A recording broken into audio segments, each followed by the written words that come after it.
आसतु वर्तमान आम प्रभुंर वाक्य मध्य को जीवा। आज आम हितोपदेश तार 4 पर्वर 10 पदरू आरंभ कर 5 पर्वर 14 पद पर्यंत अध्ययन करने निमंते जीवा। तेबे एठार विषय वस्तुटी हूँ ज्ञान को खोजी पाइबारे जो आनंद, आम से ही विषय वस्तु मध्य अच्छु। तेबे देखंतु 4 पर्वर 10 पदरू 13 पद मध्य एपरि लेखा अछि, हे मोर पुत्र शुण मो कथा घेन, तैरे तुम्भ आयुर वर्ष बहुत हेब। मु तुमको ज्ञानर मार्गरे शिक्षा देइअछि, मु साधुतार पथरे तुमको कढ़ाई अछि।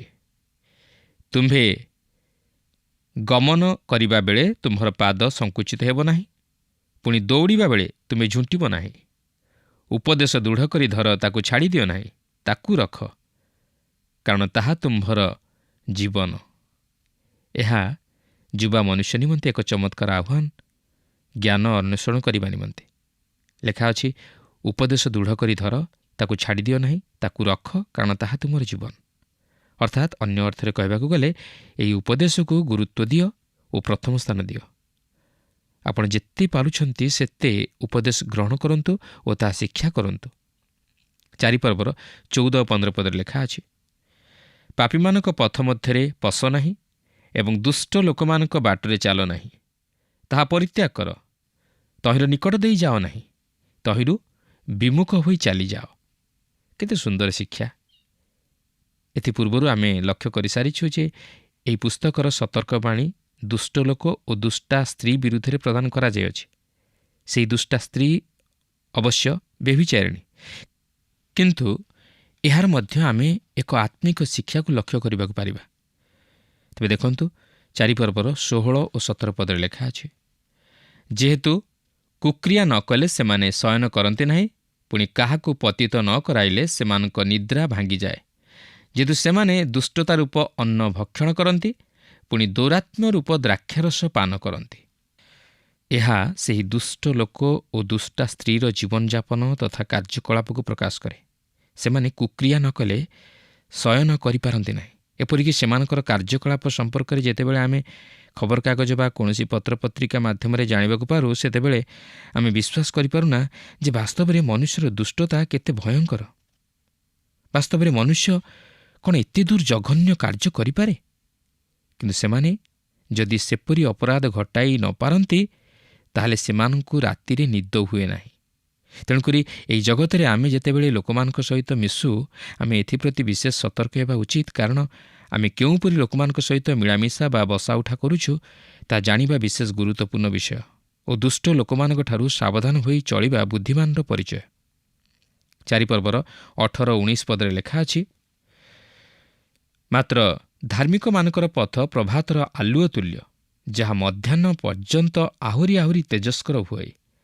पुणी दुष्ट मानकर बाट अंधकार तुल्य, सेमाने काहीरे झुंटी पड़ती ताहा जानती नाही। एठारे आमे धार्मिक मानकर पथ और दुष्ट मानकर पथ मध्य एक महान पार्थक्यता लक्ष्य करुछु। धार्मिकर कार्यकलाप और दुष्टर कार्यकलाप, धार्मिकर चिंताधारा और दुष्टर चिंताधारा मध्य एक भिन्नता लक्ष्य करुछु। ए जगतरे 2 प्रकार लोक अछंती और 2 प्रकार पथ रही। मात्र सेही लोकमानकू और पथ मानकू जानिबा और सत लोकमानक मार्ग अनुसरण करिबा होछि ज्ञानवानर परिचय। धार्मिक माने आलोकर पथरे गमन करती, मात्र दुष्ट माने अंधकारमय पथरे गमन करती। एही पथ विषय नहीं नूतन नियम प्रभु यीशु कहती, संकीर्ण द्वार देई प्रवेश कर, कारण सर्वनाश को घेनिजिबा द्वार ओसार और पथ प्रशस्त, पुणी ताहा देई प्रवेश करिबा लोके अनेक, आ जीवन को घेनिजिबा द्वार संकीर्ण और पथ दुर्गम, पुणी ताहार संधान पाइबा लोके अल्प। प्रिय बंधु, प्रशस्त पथरे जिबा अति सहज, मात्र दुर्घटना घटिबार बहुत संभावना थाए। आपण देखंतु आममानकर जातीय पथ मानकरे बेसी दुर्घटना घटी थाए, कारण ताहा अति प्रशस्त। अनेके सेही दुर्घटनारे प्राण हराई थांती, किंतु संकीर्ण पथ मानकरे दुर्घटना प्रवृत्ति कम घटे बा घटे नाही बोली कहले चले, कारण समस्ते सतर्कता अवलंबन करिथांती। ଅନ୍ୟ ଅର୍ଥରେ କହିବାକୁ ଗଲେ ଏହି ସଂକୀର୍ଣ୍ଣତାର ପଥ ହେଉଛି ସତର୍କତାର ପଥ, ଯେଉଁ ସତର୍କତା ଅବଲମ୍ବନ କରିବା ଦ୍ୱାରା ମନୁଷ୍ୟର ଜୀବନ ରକ୍ଷାପ୍ରାପ୍ତ ହୋଇଥାଏ। ଠିକ୍ ସେହିପରି ଧାର୍ମିକର ପଥ, ଯେଉଁ ପଥରେ ଗଲେ ସେ ଜୀବନର ଆଲୋକ ପାଇଥାଏ। ହଁ, ଏହି ସଂକୀର୍ଣ୍ଣ ପଥରେ ଯାତ୍ରା କରିବାକୁ ହେଲେ ପ୍ରଥମେ ଅନେକ ଦୁଃଖ, କଷ୍ଟ ତଥା ବାଧାବିଘ୍ନ ଓ ପ୍ରତିବନ୍ଧକ ଆସିପାରେ। ମାତ୍ର ଯେଉଁ ବ୍ୟକ୍ତି ଏହି ସଂକୀର୍ଣ୍ଣ ପଥରେ ଯାତ୍ରା କରେ, ସେ ନିଜର ଜୀବନକୁ ସେହି ଦୁର୍ଘଟଣା ତଥା ବିନାଶରୁ ରକ୍ଷା କରେ। ତେବେ ଭିନ୍ନତା ହେଉଛି ଯେ ଅନେକ ଲୋକ ପ୍ରଶସ୍ତ ପଥରେ ଯାତ୍ରା କରିପାରନ୍ତି, ମାତ୍ର ସଂକୀର୍ଣ୍ଣ ପଥରେ ଖୁବ୍ କମ୍ ଲୋକ ଯାତ୍ରା କରନ୍ତି ଓ ଏହି ସଂକୀର୍ଣ୍ଣ ପଥର ସନ୍ଧାନ ସମସ୍ତେ ପାଆନ୍ତି ନାହିଁ। ପ୍ରଭୁ ଯୀଶୁ କହନ୍ତି, ମୁଁ ସେହି ପଥ। ଏହା ଅତି ସଂକୀର୍ଣ୍ଣ ପଥ, ଯାହାକି ଜଣେ ବ୍ୟକ୍ତିଙ୍କ ମଧ୍ୟରେ ସୀମିତ, ଆଉ ସେ ହେଉଛନ୍ତି ପ୍ରଭୁ ଯୀଶୁଖ୍ରୀଷ୍ଟ। ତାହାଙ୍କ ଦେଇ ନ ଗଲେ କେହି ପିତା ଈଶ୍ୱରଙ୍କ ନିକଟକୁ ଯାଇପାରେ ନାହିଁ। ପିତର ମଧ୍ୟ ପ୍ରେରିତ 4 ପର୍ବର 12 ପଦରେ ପ୍ରକାଶ କରନ୍ତି, ତାହାଙ୍କ ଛଡ଼ା ଆଉ କାହାଠାରେ ପରିତ୍ରାଣ ନାହିଁ, କାରଣ ଯାହାଦ୍ୱାରା ଆମମାନଙ୍କୁ ପରିତ୍ରାଣ ପାଇବାକୁ ହେବ ଆକାଶ ତଳେ ମନୁଷ୍ୟମାନଙ୍କ ମଧ୍ୟରେ ଆଉ କୌଣସି ନାମ ଦିଆଯାଇ ନାହିଁ। ଯୋହନ 10 ପର୍ବର 9 ପଦରେ ପ୍ରଭୁ ଯୀଶୁ ନିଜେ କହନ୍ତି, ମୁଁ ଦ୍ୱାର, ଯଦି କେହି ମୋ ଦେଇ ପ୍ରବେଶ କରେ ତାହେଲେ ସେ ରକ୍ଷା ପାଇବ ଏବଂ ଭିତରକୁ ଆସି ଓ ବାହାରକୁ ଯାଇ ଚରା ପାଇବ। ତେବେ ସେହି ସଂକୀର୍ଣ୍ଣ ପଥର ପ୍ରବେଶ ଦ୍ୱାର ଅତି ସଂକୀର୍ଣ୍ଣ, ମାତ୍ର ସେହି ଦ୍ୱାର ଦେଇ ପ୍ରବେଶ କରିବା ପରେ ପଥଟା ପ୍ରଶସ୍ତ ହେବାକୁ ଲାଗେ ଓ ସେହି ଅନନ୍ତ ଜୀବନ ମଧ୍ୟକୁ କଢ଼ାଇ ନିଏ ଓ ସେହି ସ୍ୱର୍ଗୀୟ ଆଲୋକ ମଧ୍ୟକୁ ପ୍ରବେଶ କରାଏ। ପ୍ରିୟ ବନ୍ଧୁ, ଖ୍ରୀଷ୍ଟୀୟ ଜୀବନଯାପନ କରିବା ଓ ସେହି ଅନନ୍ତ ଜୀବନର ପଥରେ ଅଗ୍ରସର ହେବା ଏତେ ସହଜ ନୁହେଁ। ମାତ୍ର ଏହା କେବଳ ସେହି ଖ୍ରୀଷ୍ଟଙ୍କ ମଧ୍ୟ ଦେଇ ସମ୍ଭବ, କାରଣ ସେ ହିଁ ଆମମାନଙ୍କ ନିମନ୍ତେ ଏକମାତ୍ର ପଥ ଓ ସେହି ପଥର ଯାତ୍ରୀ ହେବାକୁ ହେଲେ ଆମକୁ ସେହି ଖ୍ରୀଷ୍ଟଙ୍କୁ ଗ୍ରହଣ କରିବାକୁ ହେବ। ଦୁଷ୍ଟର ପଥ ପ୍ରଶସ୍ତ ହୋଇପାରେ, ମାତ୍ର ତହିଁରେ ଜୀବନ ନଥାଏ। ମାତ୍ର ଧାର୍ମିକର ପଥ ସଂକୀର୍ଣ୍ଣ, ମାତ୍ର ତହିଁରେ ଜୀବନ ଥାଏ। ସେହି ସଂକୀର୍ଣ୍ଣ ପଥରେ ଗଲେ ମନୁଷ୍ୟ ଜୀବନରେ ପ୍ରବେଶ କରିଥାଏ, ତାର ଜୀବନ ସେ ବିନାଶରୁ ରକ୍ଷା କରିଥାଏ। ଆମେ ଏହି ପଥ ବିଷୟ ନେଇ ଏହି ପୁସ୍ତକରେ ଆହୁରି ଲକ୍ଷ୍ୟ କରିବାକୁ ପାରିବା। ଏହି ପ୍ରଶସ୍ତ ପଥ ନେଇ ହିତୋପଦେଶ 16 ପର୍ବର 25 ପଦରେ ଲେଖା ଅଛି, ମନୁଷ୍ୟର ଦୃଷ୍ଟିରେ କୌଣସି କୌଣସି ପଥ ସରଳ ଦିଶେ, ମାତ୍ର ତହିଁର ଶେଷରେ ମୃତ୍ୟୁର ପଥ ଥାଏ। ଏହାପରେ 4 ପର୍ବର 20-22 ପଦରେ ଏହିପରି ଲେଖା ଅଛି, ହେ ମୋର ପୁତ୍ର, ମୋ କଥାରେ ମନୋଯୋଗ କର, ମୋ ବାକ୍ୟରେ କର୍ଣ୍ଣ ଡେର। ତାହା ସବୁ ତୁମ୍ଭ ଚକ୍ଷୁରୁ ନ ଯାଉ, ତାହା ସବୁ ତୁମ୍ଭ ହୃଦୟ ମଧ୍ୟରେ ଯତ୍ନ କରି ରଖ, ଯେହେତୁ ତାହା ଯେଉଁମାନେ ପାଆନ୍ତି ସେମାନଙ୍କ ପ୍ରତି ତାହା ଜୀବନ ଓ ସର୍ବାଙ୍ଗର ସ୍ୱାସ୍ଥ୍ୟ ଅଟଇ। ଗୀତ ରଚକ ଈଶ୍ୱରଙ୍କ ବାକ୍ୟକୁ ଦୃଷ୍ଟି ଆଗରେ ରଖି ଏହି ବିଷୟକୁ ପ୍ରକାଶ କରନ୍ତି। ଗୀତ ସଂହିତା 119 ପର୍ବର 11 ପଦରେ ଲେଖା ଅଛି, ମୁଁ ଯେମନ୍ତ ତୁମ୍ଭ ବିରୁଦ୍ଧରେ ପାପ ନ କରେ, ଏଥିପାଇଁ ମୁଁ ଆପଣା ହୃଦୟ ମଧ୍ୟରେ ତୁମ୍ଭର ବାକ୍ୟ ସଞ୍ଚୟ କରି ରଖିଅଛି। ପ୍ରିୟ ବନ୍ଧୁ, ଈଶ୍ୱରଙ୍କ ବାକ୍ୟ ଜୀବନର ବାକ୍ୟ। ଯେଉଁ ବାକ୍ୟରେ ଅଛି ଜୀବନ ଓ ଆଲୋକ, ଯେଉଁମାନେ ସେହି ବାକ୍ୟକୁ ଗ୍ରହଣ କରନ୍ତି ସେମାନେ ଜୀବନ ପାଆନ୍ତି, ଆନନ୍ଦ ପାଆନ୍ତି। ଏହାପରେ 4 ପର୍ବର 23 ପଦରେ ଲେଖା ଅଛି, ତୁମ୍ଭ ହୃଦୟକୁ ଅତି ଯତ୍ନରେ ରଖ, ଯେହେତୁ ତହିଁରୁ ଜୀବନର ପ୍ରବାହ ଜନ୍ମଇ। ମନୁଷ୍ୟର ହୃଦୟ ହେଉଛି ସବୁଠାରୁ ଗୁରୁତ୍ୱପୂର୍ଣ୍ଣ। ଶରୀରର ଜୀବନ ରକ୍ତରେ ଥାଏ, ମାତ୍ର ହୃଦୟ ଏହି ରକ୍ତକୁ ବିଶୋଧନ କରି ଶରୀରରେ କାର୍ଯ୍ୟକ୍ଷମ କରାଇଥାଏ, ଯଦ୍ୱାରା ଶରୀରରେ ରକ୍ତ ପ୍ରବାହିତ ହୁଏ। ରକ୍ତ ହିଁ ଜୀବନ। ଆଉ ଏହି ହୃଦୟ ମନୁଷ୍ୟ ଅନ୍ତରର ନିଭୃତ ସ୍ଥାନକୁ ପ୍ରକାଶ କରେ। ପ୍ରଭୁ ଯୀଶୁ କହନ୍ତି, ଯାହା ବାହାରୁ ମନୁଷ୍ୟ ମଧ୍ୟରେ ପ୍ରବେଶ କରେ ତାହା ମନୁଷ୍ୟକୁ ଅଶୁଚି କରେ ନାହିଁ, ମାତ୍ର ମନୁଷ୍ୟ ହୃଦୟ ମଧ୍ୟରୁ ଯାହା ବାହାରେ ତାହା ହିଁ ମନୁଷ୍ୟକୁ ଅଶୁଚି କରେ। କାରଣ ହୃଦୟରୁ କୁଚିନ୍ତା, ନରହତ୍ୟା, ବ୍ୟଭିଚାର, ବେଶ୍ୟାଗମନ, ଚୌର୍ଯ୍ୟ, ମିଥ୍ୟା ସାକ୍ଷୀ ଓ ନିନ୍ଦା ବାହାରେ। ଏହି ସମସ୍ତ ହିଁ ମନୁଷ୍ୟକୁ ଅଶୁଚି କରେ। ତେଣୁକରି ଆମମାନଙ୍କର ହୃଦୟକୁ ବା ଅନ୍ତରକୁ ଶୁଚି ଓ ନିର୍ମଳ ରଖିବା ଓ ହୃଦୟର ଯତ୍ନ ନେବା ସବୁଠାରୁ ଗୁରୁତ୍ୱପୂର୍ଣ୍ଣ ବିଷୟ। କାରଣ ହୃଦୟ ହେଉଛି ମନୁଷ୍ୟର ସଂକୀର୍ଣ୍ଣ ବ୍ୟକ୍ତିତ୍ୱର ସ୍ଥାନ। ଆସୁ ଆମେ ଏହି ବିଷୟକୁ ଭୁଲି ନ ଯାଉ ଯେ ଶରୀରରେ ରକ୍ତ ସଞ୍ଚାଳନ ପ୍ରକ୍ରିୟାକୁ ହାର୍ଭେ ଆବିଷ୍କାର କରିବାର ଅନେକ ବର୍ଷ ପୂର୍ବରୁ ହିତୋପଦେଶ ପୁସ୍ତକ ଲିଖିତ ହୋଇଅଛି। ହୃଦୟ ବିଷୟ ନେଇ ହିତୋପଦେଶ ପୁସ୍ତକ ଯାହା ପ୍ରକାଶ କରିଅଛି, ଶହ ଶହ ବର୍ଷ ପରେ ବିଜ୍ଞାନ ତାହାକୁ ସତ୍ୟ ବୋଲି ପ୍ରମାଣିତ କରିଅଛି। ହିତୋପଦେଶ ପୁସ୍ତକରେ ଆପଣ କୌଣସି ଅବୈଜ୍ଞାନିକ ଅଥବା ଅସତ୍ୟ ବିଷୟ ଲକ୍ଷ୍ୟ କରିବାକୁ ପାରିବେ ନାହିଁ। ଏପରିକି ଏହି ବିଷୟ ସମ୍ପୂର୍ଣ୍ଣ ବାଇବଲ ବିଷୟରେ ମଧ୍ୟ କୁହାଯାଇପାରିବ। 4 ପର୍ବର 24 ପଦରେ ଲେଖା ଅଛି, ଆପଣାଠାରୁ କୁଟିଳ ମୁଖ ଦୂର କର ଓ ବକ୍ର ଓଷ୍ଠାଧର ବହୁ ଦୂରରେ ରଖ। ଜୀବନର ପ୍ରବାହ ହୃଦୟରୁ ଜନ୍ମଇ, ମାତ୍ର ମୁଖ ଓ ଓଷ୍ଠାଧର କଥା ବ୍ୟକ୍ତ କରନ୍ତି ବା ହୃଦୟର ଭାବ ବ୍ୟକ୍ତ କରନ୍ତି। କେହି ଜଣେ ଏପରି କହନ୍ତି, ମନୁଷ୍ୟର ହୃଦୟ ରୂପକ କୂପରେ ଯାହା ଥାଏ ତାହା ମୁଖ ରୂପକ ବାଲ୍ଟି ଦ୍ୱାରା ବାହାରି ଆସେ। ମନୁଷ୍ୟର ହୃଦୟରେ ଯାହା ଥାଏ ତାହା ବିଳମ୍ବରେ ହେଉ ବା ଶୀଘ୍ର ହେଉ ବାହାରି ଆସେ। ଏହାପରେ 4 ପର୍ବର 25-27 ପଦରେ ଲେଖା ଅଛି, ତୁମ ଚକ୍ଷୁ ଆଗକୁ ଦୃଷ୍ଟି କରୁ ଓ ତୁମ ଚକ୍ଷୁର ପତା ତୁମ୍ଭ ସମ୍ମୁଖରେ ସଳଖ ଅନାଉ। ତୁମ୍ଭେ ଆପଣା ପାଦ ସଳଖ କରି ପକାଅ ଓ ତୁମ୍ଭର ସବୁ ପଥ ସ୍ଥିରୀକୃତ ହେଉ। ଦକ୍ଷିଣ କି ବାମ ହାତରେ ଫେର ନାହିଁ, ତୁମ୍ଭ ପାଦ ମନ୍ଦଠାରୁ ଦୂର କର। ବାସ୍ତବରେ ଜଣେ ଯୁବା ମନୁଷ୍ୟ କେତେ ଦୂର ଯତ୍ନବାନ ହେବା ଉଚିତ। ବର୍ତ୍ତମାନ ସମସ୍ତ ପ୍ରକାର ନିଶା ସେବନ ଓ ଡ୍ରଗ୍ସ ପ୍ରଭୃତିର ସେବନ ଯେତେ ଦୂର ପ୍ରଚଳିତ ହେଲାଣି, ଯଦି ଯୁବକମାନେ ଏଥିପ୍ରତି ସତର୍କ ନ ହେବେ, ତାହେଲେ ସେମାନେ ନିଜର ଜୀବନକୁ ବିନାଶର ମୁଖକୁ ଠେଲିଦେବେ। ବର୍ତ୍ତମାନ ଏଥିପ୍ରତି ସତର୍କ ହେବାର ସମୟ, ନିଜର ପାଦ ବିକ୍ଷେପ ସ୍ଥିର କରିବାର ସମୟ, ନଚେତ୍ ବିନାଶ ସୁନିଶ୍ଚିତ। ତେଣୁ ଆମମାନେ ଏଥିପ୍ରତି ବିଶେଷ ଭାବରେ ସତର୍କ ହେଉ। ଆସନ୍ତୁ ଏହାପରେ ହିତୋପଦେଶ 5 ପର୍ବ ମଧ୍ୟକୁ ଯିବା। ଏହି ପର୍ବରେ ଯୁବା ମନୁଷ୍ୟ ନିଜର ଗୃହ ବା ପରିବାର ନିମନ୍ତେ ଏକ ପବିତ୍ର ବା ସୂଚି ଜୀବନଯାପନ କରିବା ନିମନ୍ତେ ଉପଦେଶ ପ୍ରାପ୍ତ ହୋଇଅଛି। କାରଣ ଆଜି ପରିବାର ମଧ୍ୟରେ ଅନେକ ସମସ୍ୟା କେବଳ ସେହି ସ୍ଥାନରୁ ଆରମ୍ଭ ହୋଇନଥାଏ, ମାତ୍ର ଏହାର ଆରମ୍ଭ ସେହି ବ୍ୟକ୍ତିର ବୈବାହିକ ଜୀବନର ଆରମ୍ଭ ହେବା ପୂର୍ବରୁ ହିଁ ଆରମ୍ଭ ହୋଇଥାଏ।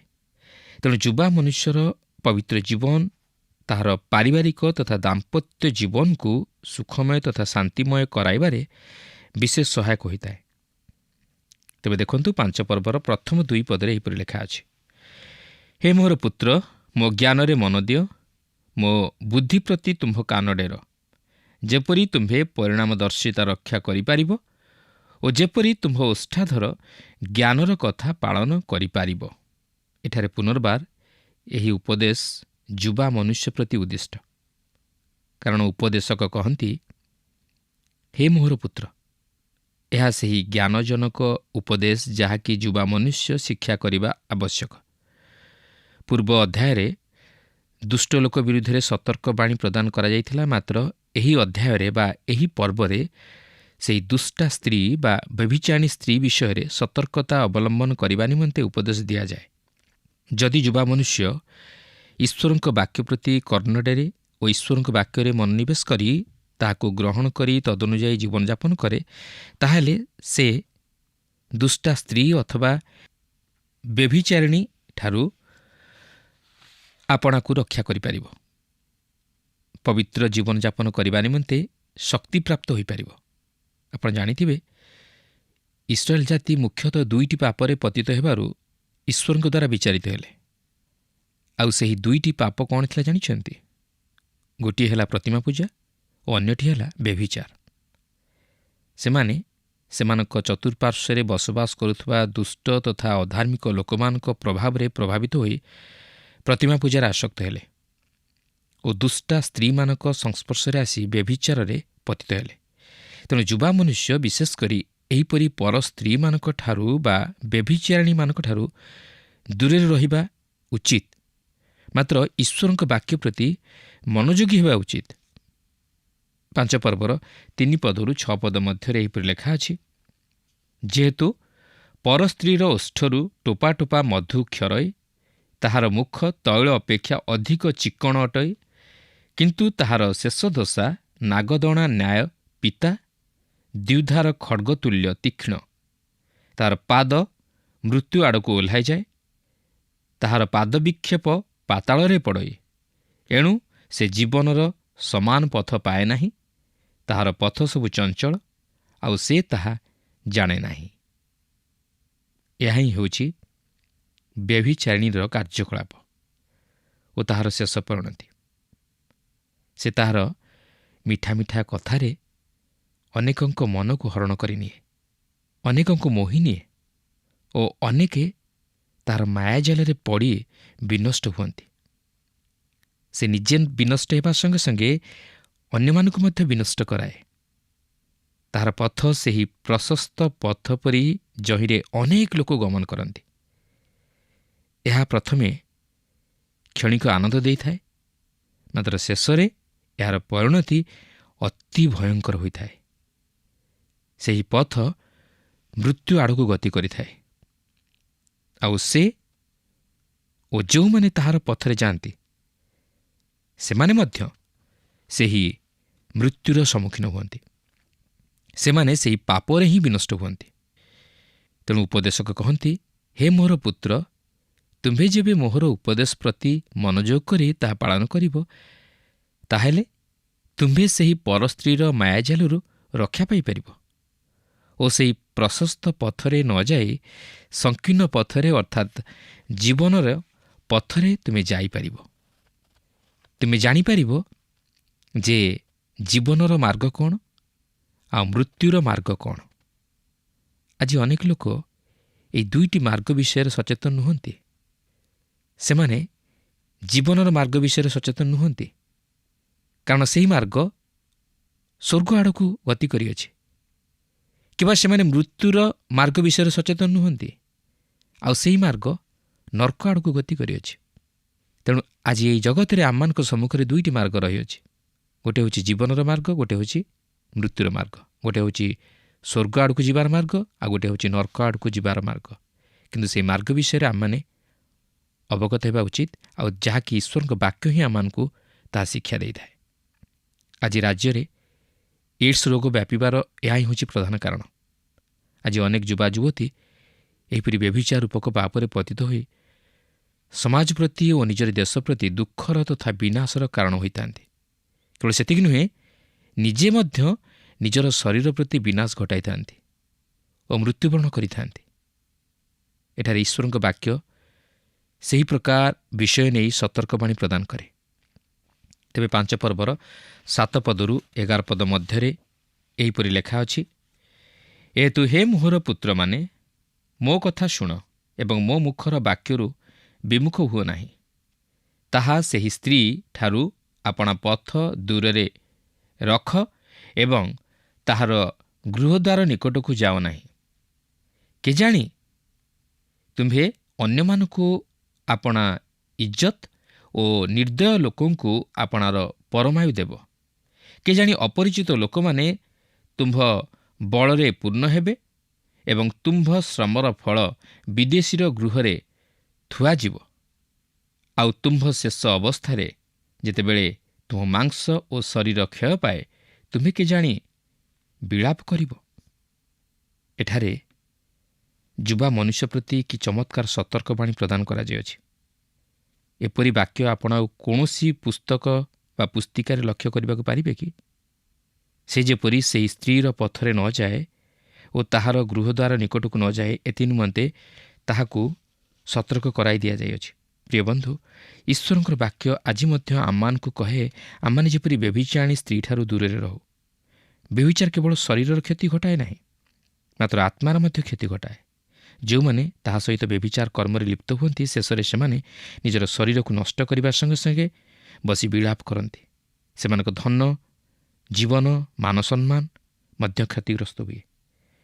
5 ପର୍ବର 12 ଓ 14 ପଦରେ ଲେଖା ଅଛି, ଆଉ କହିବ, ମୁଁ ଉପଦେଶ କିପରି ଘୃଣା କଲି, ପୁଣି ମୋହର ମନ ଅନୁଯୋଗକୁ କିପରି ତୁଚ୍ଛ କଲା। ମୁଁ ଆପଣା ଶିକ୍ଷକମାନଙ୍କ କଥା ମାନିଲି ନାହିଁ ଓ ଯେଉଁମାନେ ମୋତେ ଶିକ୍ଷା ଦେଲେ ସେମାନଙ୍କ ବାକ୍ୟ ପ୍ରତି ଆପଣା କାନ ଡେରିଲି ନାହିଁ। ମୁଁ ସମାଜ ଓ ମଣ୍ଡଳୀ ମଧ୍ୟରେ ପ୍ରାୟ ସର୍ବପ୍ରକାର ଦୁର୍ଦ୍ଦଶାରେ ପଡ଼ିଲି। ଜାଣି ରଖନ୍ତୁ, ଈଶ୍ୱର ବିଦ୍ରୂପର ପାତ୍ର ନୁହନ୍ତି। ମନୁଷ୍ୟ ଯାହା ବୁଣେ ତାହିଁ ସେ କାଟିବ। ଈଶ୍ୱର ଏଠାରେ ସେହିପରି ଜୀବନର ପରିସମାପ୍ତି କିପରି ଘଟେ ତାହା ହିଁ ପ୍ରକାଶ କରିଅଛନ୍ତି।